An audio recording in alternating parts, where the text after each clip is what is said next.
Hormuz প্রণালী বন্ধের হুমকির পরিপ্রেক্ষিতে ইরানকে এই সিদ্ধান্ত থেকে সরে আসতে চীনের প্রতি আহ্বান জানিয়েছে যুক্তরাষ্ট্র।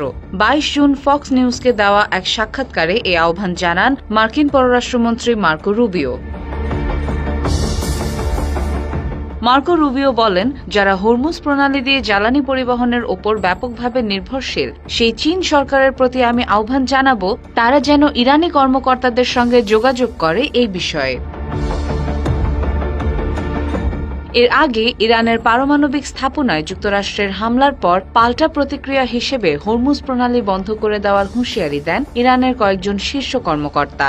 বিশ্বের গুরুত্বপূর্ণ জ্বালানি পরিবহন রুটগুলোর একটি এই প্রণালী, যার মাধ্যমে প্রতিদিন লাখ লাখ ব্যারেল তেল বিশ্ববাজারে পাঠানো হয়।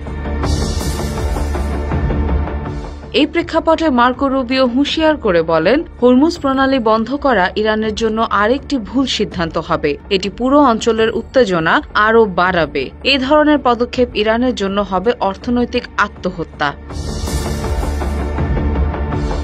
বিশ্লেষকরা মনে করছেন, ইরান যদি হরমুজ প্রণালী বন্ধের সিদ্ধান্ত বাস্তবায়ন করে তাহলে শুধু মধ্যপ্রাচ্য নয় বরং পুরো বৈশ্বিক জ্বালানি বাজারে ভয়াবহ সংকট দেখা দিতে পারে। এ অবস্থায় চীনের কূটনৈতিক হস্তক্ষেপ গুরুত্বপূর্ণ ভূমিকা রাখতে পারে। ডেস্ক রিপোর্ট, দৈনিক নেত্রকোনা।